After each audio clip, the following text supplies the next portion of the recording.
est invoqué mon nom s'humilie, prie et me cherche. Si mon peuple, sur qui est invoqué mon nom, se détourne de ses mauvaises voies,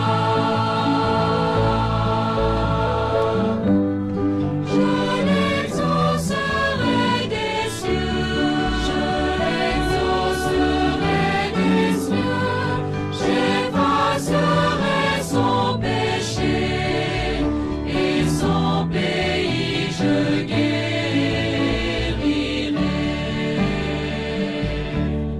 Bienvenue à tous, bienvenue dans notre monde de la spiritualité. Aujourd'hui, on va regarder ensemble le personnage Barabbas. Qui ne connaît pas Barabbas? On dit souvent, pour sortir une expression, il est connu comme Barabbas dans la Passion. Mais connaissez-vous vraiment cet homme Barabbas? Il est écrit en Matthieu 27 et les versets 15 à 25, et je vais résumer le texte. À chaque fête, le gouverneur romain avait coutume de relâcher un prisonnier, celui que demandait la foule. Et comme par hasard, il y avait un prisonnier célèbre nommé Barabbas. Comme ils étaient assemblés, Pilate, le gouverneur romain de l'époque, leur dit: « Lequel voulez-vous que je vous relâche? Barabbas ou Jésus qu'on appelle Christ? » Et vous connaissez le reste de l'histoire. Regardons un peu ce personnage de Barabbas. Prenons pour acquis que dans son temps, Barabbas était un révolutionnaire contre l'empire impérialiste de Rome. Et de nos jours, la question serait: mais où s'installe la révolution?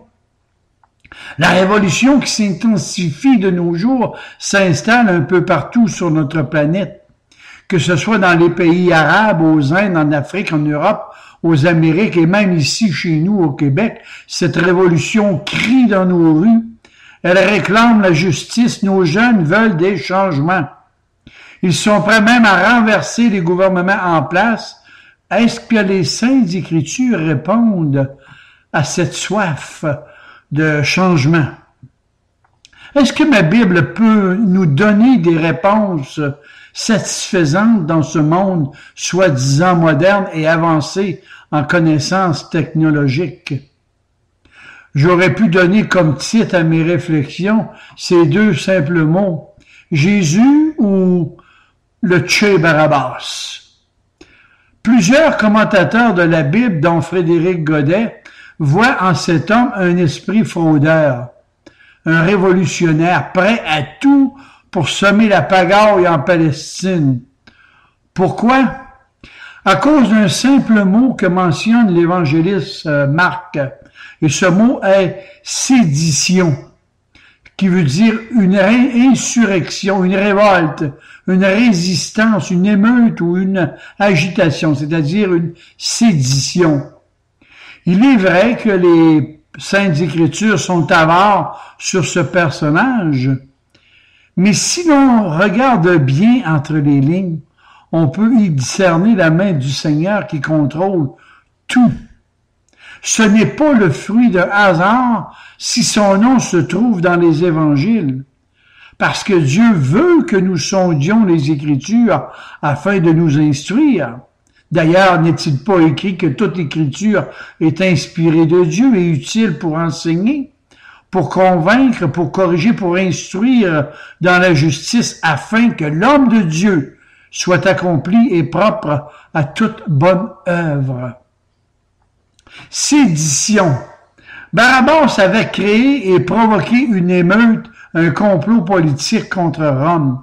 Il était plus qu'un bandit, c'était le leader de l'époque avec sa bande de criminels. C'est un peu pour cela que je l'appelle le Che Barabbas. Il me semble de voir ce terroriste avec sa barbe et ses cheveux échevelés. Cet homme vivait sous un empire qu'il ne pouvait plus supporter. L'Empire romain était très très bien structuré avec des militaires aussi bien entraînés que ceux d'aujourd'hui d'ailleurs. Rome avait amené ses conquêtes jusqu'en Palestine et la Palestine était dirigée par cette présence impérialiste et cela étouffait Barabbas et sa bande.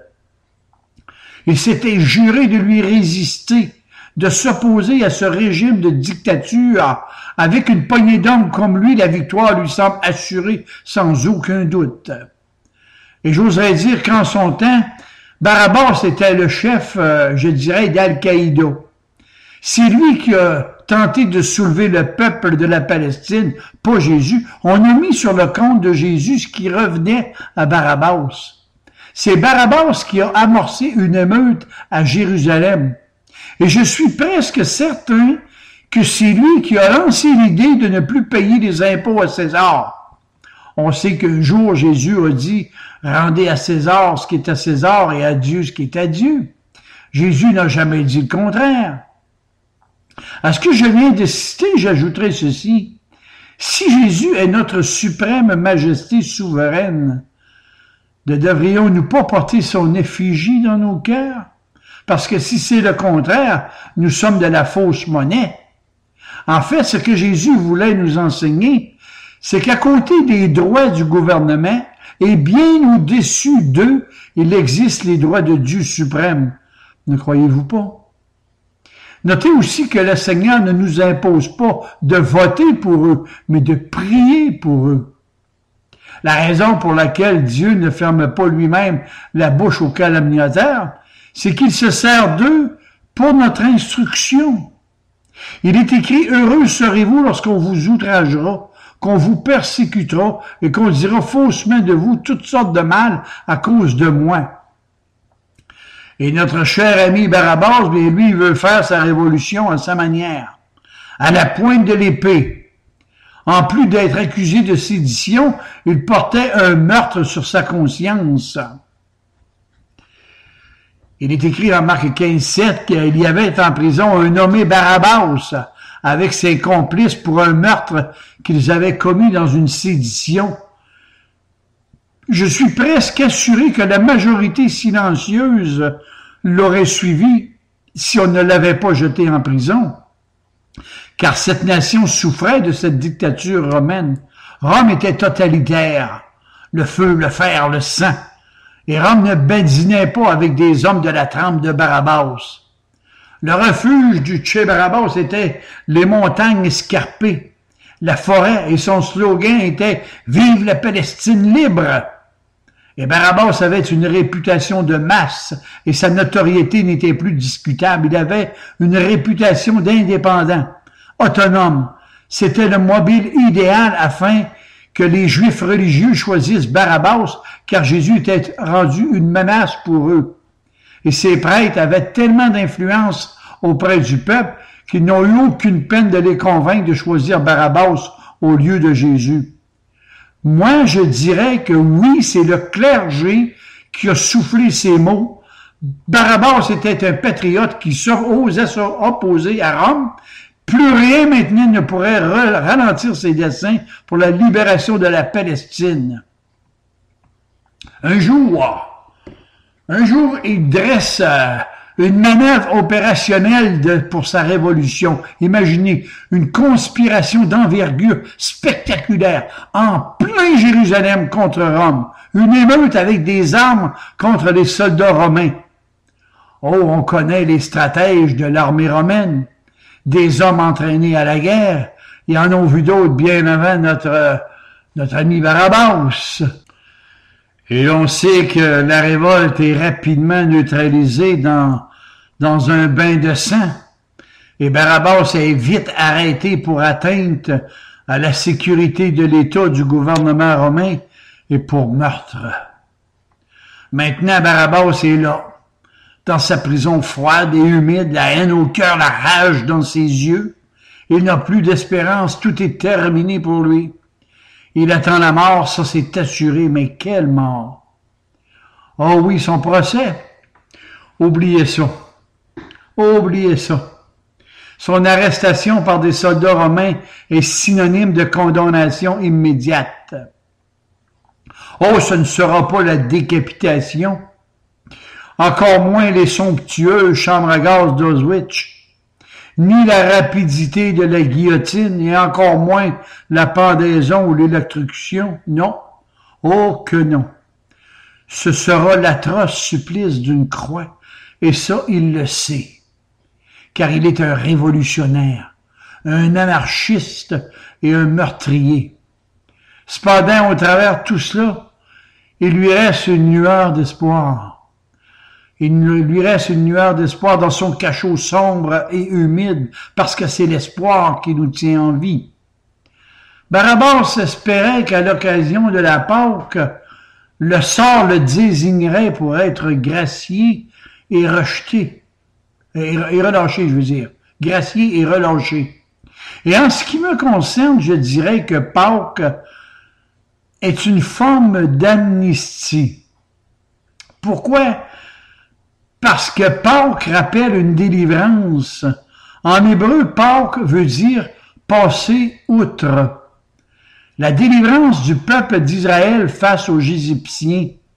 Pâques rappelle aussi au peuple d'Israël qu'il a déjà été en esclavage sur une terre totalitaire et sous un joug impossible en Égypte. Et cela, après 400 ans, Dieu s'est intéressé à cette nation juive au cou raide. En Exode 32, 9 et 10, l'Éternel dit à Moïse, « Je vois que ce peuple est un peuple au cou raide, mais malgré tout, je ferai de toi une grande nation. » Une grande nation. Je note aussi que Barabbas, il était juif. Donc, lui aussi attendait un libérateur comme ses contemporains. Vous vous souvenez des deux disciples d'Emmaüs qui disaient « Nous espérions que ce serait lui, en parlant de Jésus, qui délivrerait Israël. » Ah oui, Barabbas. Oui, Barabbas, souviens-toi que le Dieu que tu connais n'est pas le Dieu de tes pères. Abraham, Isaac, Jacob et tous les autres. Souviens-toi, Barabbas, que tes ancêtres ont été libérés de l'Égypte par ce Dieu des miséricordes. Oui, souviens-toi, Barabbas, que Pâques est la commémoration de cette libération pour une terre nouvelle. Et puis, Barabbas, dans ta prison froide et obscure, souviens-toi de ton ancêtre Moïse. Lui aussi était en quelque part un révolutionnaire comme toi, car toi tu as tué un Romain, mais lui a tué un Égyptien. Dis-moi, Barabbas, n'est-il pas vrai que Moïse a aussi souffert de cette présence égyptienne?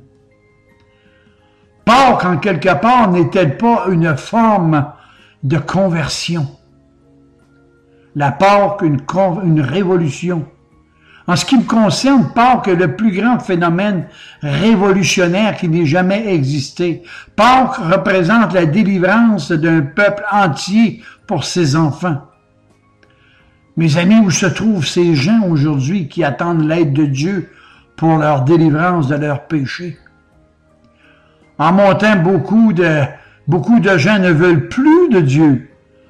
En réalité, on veut de Dieu, mais à la condition d'être un Dieu fait à leurs images. C'est par leur propre force qu'ils veulent être libérés. Et j'oserais dire qu'on marche encore avec notre vieille nature humaine. Œil pour œil, dent pour dent, vie pour vie. On veut toujours utiliser la loi du talion dans notre cœur. Où sont les hommes? Où sont les femmes de mon temps qui désirent la paix, la joie, l'amour, le bonheur que le Dieu du ciel leur offre gratuitement par sa grâce? Car c'est par la grâce que vous êtes sauvés. Par le moyen de la foi, ce n'est pas par vos œuvres, et tout ça, c'est un don, c'est un cadeau que Dieu veut vous faire. Dans le passé, les Juifs célébraient cette délivrance égyptienne par des fêtes solennelles qu'ils appelaient la Pâque. C'était ce calendrier que Moïse leur avait donné. Il est écrit, les enfants d'Israël campèrent à Gilgal et ils célébrèrent la Pâque dans les plaines de Jéricho. Josué 5.10. Vous vous souvenez du passage? Josué 5.10. Si vous sondez la parole de Dieu et vous cherchez les fêtes solennelles des Juifs, comme dans le livre des Rois, il y a des choses intéressantes là-dedans, par exemple. Par contre, à la venue de Jésus, celui-ci annonça cette nouvelle délivrance qui symbolisait l'esclavage du péché enlevé et qui serait accompli par lui. Il le mentionne d'ailleurs lors de l'institution de la scène, prédisant sa mort et sa résurrection pour ses élus. Je dirais ses élus déchus, ses enfants, ses rachetés, ses brebis. Et notez que de nos jours, la Pâque de Jésus symbolise notre délivrance par Dieu de nos maladies spirituelles, de nos problèmes, de nos soucis, de nos angoisses dans nos âmes. Et le sang de Jésus efface toute trace de levain, de péché dans nos cœurs. En Exode 12, cette même nuit, on mangera la chair rôtie au feu et on la mangera avec des pains sans levain, avec des herbes amères. Et plus tard, Jésus institua la scène basée sur cette histoire. Un nouveau révolutionnaire, Jésus. Et puis Barabbas, là, dans ta prison obscure et froide, il faut que tu saches qu'à Jérusalem, il y a quelqu'un que l'on craint beaucoup plus que toi. Lui aussi est un révolutionnaire qui, par sa seule parole, a bouleversé ton pays. La Palestine tout entière, lui aussi a une épée, mais elle n'est pas dans sa main, elle réside dans son cœur et dans sa bouche. Le livre de l'Apocalypse nous dit « Je viendrai bientôt à toi et je les combattrai avec l'épée de ma parole. » Je vous recommanderais de lire, auditeurs, auditrices, de lire attentivement tout le psaume 119. Et vous allez voir qu'il est toujours question de préceptes, d'enseignement, de doctrine, de loi. Le psaume 119, il est à tous les 2-3 versets.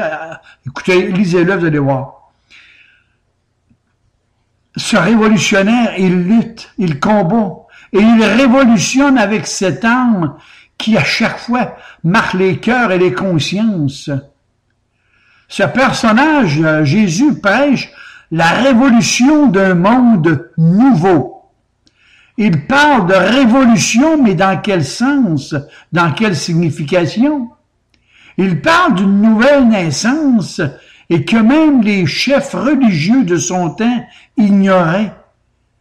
Dans le dialogue de Jésus avec Nicodème, un chef religieux ignorait la nouvelle naissance dont Jésus faisait référence en Ézéchiel 36, 25 et 27. Vous allez retrouver cela.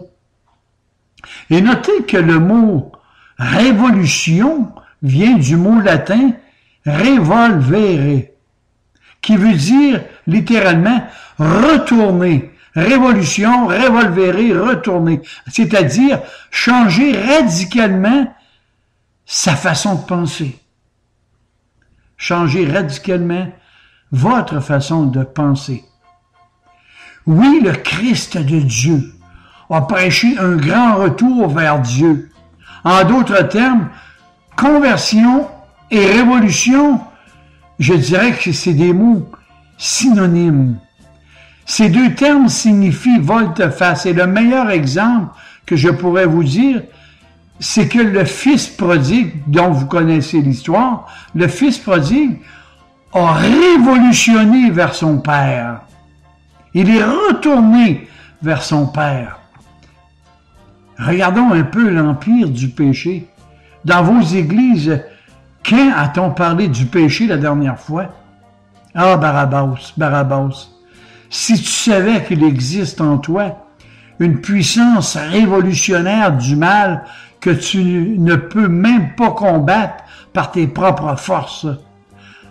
Ma Bible ne me parle pas de l'impérialiste américain, ni du totalitarisme soviétique, mais d'un empire totalitariste et impérialiste qu'on appelle le péché.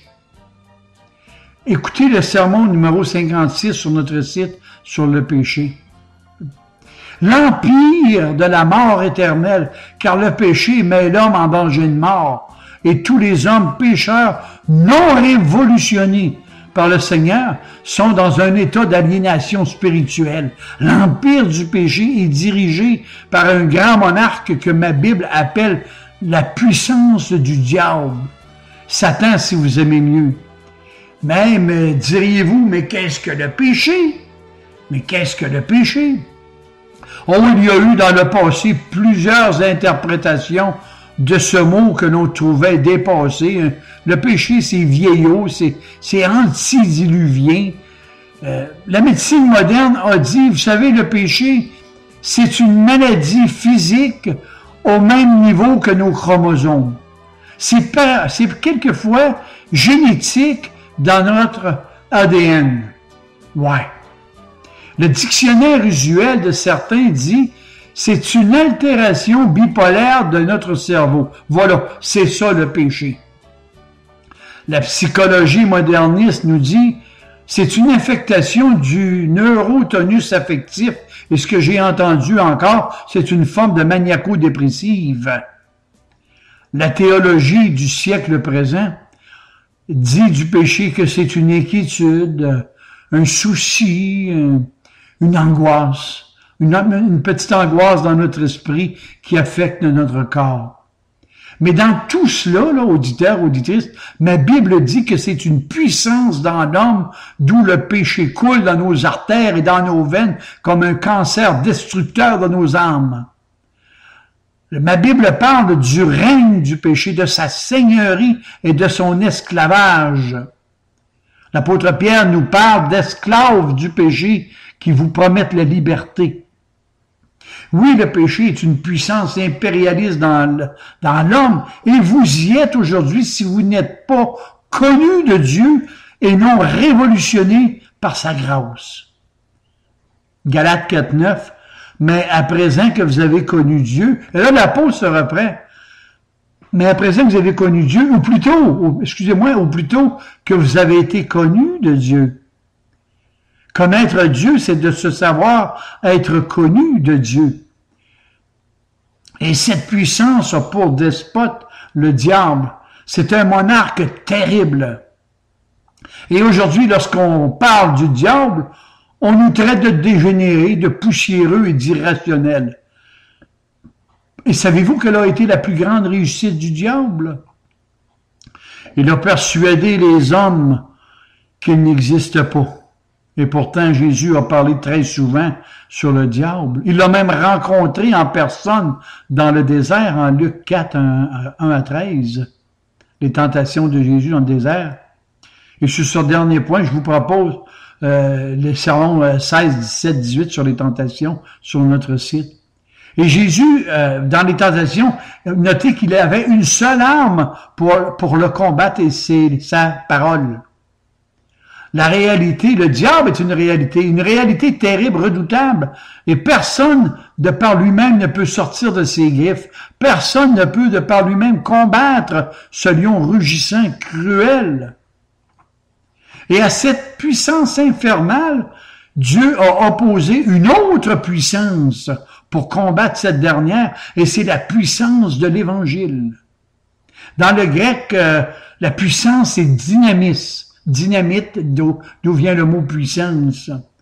L'Évangile est bien au-dessus des religions humaines. C'est une dynamite capable de faire exploser la puissance du péché qui réside dans votre cœur aujourd'hui. L'Évangile est une puissance de salut, une puissance de libération, et tout ça, c'est extraordinaire de nos jours. Il y a de l'espoir. Il y a de l'espoir. Aujourd'hui, mes réflexions deviennent par la parole de Dieu. Viennent par la parole de Dieu. Aujourd'hui, opération espérance pour vous, chers auditeurs, chères auditrices. Mais qu'est-ce que l'Évangile? Pour certains, c'est une doctrine sur papier. Pour d'autres, c'est une époque jésuisme. Des Jésus qui ne peuvent rien faire, des Jésus qui n'arrivent à rien. C'est un Jésus superstar qui, face aux problèmes de la drogue, de la prostitution, des guerres et des émeutes, qui ne peut rien faire. Ils se sont fabriqués un Jésus impotent qui est cloué sur une croix avec des misérables clous, d'où que pour eux, Judas est une forme de héros. Pourtant, ma Bible me dit malheur à l'homme par qui le Fils de l'homme est livré. Mieux vaudrait pour lui de n'être jamais né. Ce n'est pas le Jésus de l'Évangile que je connais. Pas du tout. De nos jours, il y en a beaucoup qui se prennent pour Jésus au travers leur religion ou leur secte. Oui, l'Évangile est une puissance de salut que Jésus nous a donnée et qui est capable de faire sauter l'empire du péché dans nos cœurs. J'oserais même avancer que l'homme moderne est capable de se catapulter dans l'espace et il n'est même pas capable de se sauver lui-même. Cherchez-moi l'erreur. Cherchez-moi l'erreur. En réalité, sans Jésus, vous ne pouvez rien faire. Il le dit lui-même, hein? Sans moi, vous ne pouvez rien faire. L'homme sait en lui-même qu'il a besoin de Dieu, car Dieu a placé dans son cœur la pensée de l'éternité. L'Ecclésiaste 3:11. Et ce raisonnement, l'homme le possède dans son cœur malgré lui. C'est Dieu qui a mis cette pensée dans l'homme et ce dernier va tout faire pour essayer de s'en débarrasser, mais il n'y parviendra jamais car c'est implanté dans son cœur. Une femme un jour a dit « Ils ont enlevé mon Seigneur et je ne sais pas où ils l'ont mis. » Marie de Magdala qui parlait. On veut se débarrasser de Dieu. On ne veut pas de lui dans nos vies. Einstein, le célèbre savant, a dit ce qui suit. Il est plus facile de changer un atome en plutonium qu'essayer de changer le cœur de l'homme. Et ma Bible me dit que tous les cœurs des hommes sont mauvais et tortueux dès leur naissance.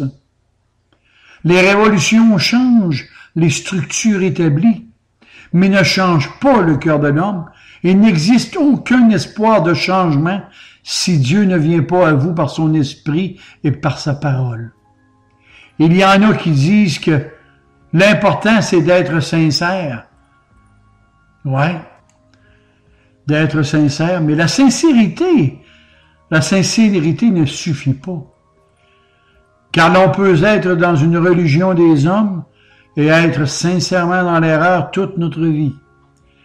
Et j'oserais dire que les hérésies ne chôment pas à l'intérieur des religions humaines, même dans vos églises évangéliques. Et pourtant, toutes les religions humaines, je dis toutes les religions humaines, prêchent un salut par des œuvres méritoires, toujours en rajoutant leurs ordonnances personnelles au niveau de leur constitution ou de leur charte, selon leurs croyances erronées, sans oublier d'y insérer évidemment des aumônes, des rituels, des cérémonies ennuyantes, des sacrifices, des pèlerinages, votre argent et j'en passe. Et pourtant l'apôtre nous dit que personne donc ne vous juge au sujet du manger et du boire ou d'une nouvelle fête, d'une nouvelle lune, des sabbats. C'était l'ombre des choses à venir. Et comme par hasard, justement, j'ai un message là-dessus, le numéro 22, le sabbat selon Jésus, et vous allez voir qu'il y a une grosse différence avec ce que l'on voit aujourd'hui. Pourtant, ma Bible me dit que Dieu offre un salut totalement gratuit à tous, sans argent, sans rien payer. Gratuit sur la terre, ça n'existe pas. Ça n'existe plus ou ça n'a jamais existé. Voilà le pourquoi des religions. Pourquoi les religions? À cette question, je n'ai que deux réponses. Premièrement, si les hommes sont si mauvais avec leur religion, que seraient-ils sans religion? Et deuxièmement, c'est que la nature humaine refusera toujours le salut par grâce venant entièrement du Seigneur. Et ma Bible me dit, vous avez tout pleinement en Christ. Qu'est-ce que c'est que vous pouvez rajouter de plus de ce que Jésus a tout accompli pour le salut de l'homme? Barabbas voulait construire une société nouvelle avec un matériau rouillé. Il lui fallait tout simplement un nouveau cœur donné par Dieu, une nouvelle créature, un cœur de chair au lieu d'un cœur de pierre, une nouvelle naissance venant d'en haut. Et si quelqu'un rencontre le Christ, il devient une nouvelle créature, une créature spirituelle nouvelle. Et personne n'a jamais parlé comme Jésus, personne n'a jamais vécu comme Jésus, personne n'a jamais aimé comme Jésus, et personne n'est jamais mort et ressuscité comme Jésus. Jésus a révolutionné le monde de son temps jusqu'à la fin des temps. Et c'est peu dire, n'est-ce pas? Auditeurs, auditrices, seul Jésus peut vous changer intérieurement. Lui seul peut révolutionner votre cœur. Et aujourd'hui, vous avez le libre choix de votre volonté. Soit d'appuyer la révolution de Barabbas ou la révolution de Jésus-Christ. Essayez de changer votre monde ou laissez Jésus changer radicalement votre cœur. Et celui ou celle qui n'a pas encore choisi cherchera lui-même pour l'éternité sa révolution d'angoisse, de tribulation, de haine, de désespoir avec le diable. Et je sais que dans 1000 ans, il criera encore de nouveau, toujours, Barabbas, Barabbas et Barabbas. Et je termine en vous répétant que votre seul espoir réside que dans la personne divine de Jésus-Christ pour votre salut éternel. Et aucune autre religion ne peut vous offrir ce salut. Maintenant, c'est à vous d'écrire la suite de cette conversion spectaculaire qui sera peut-être la vôtre, si enfin je l'espère pour vous. Amen et Amen.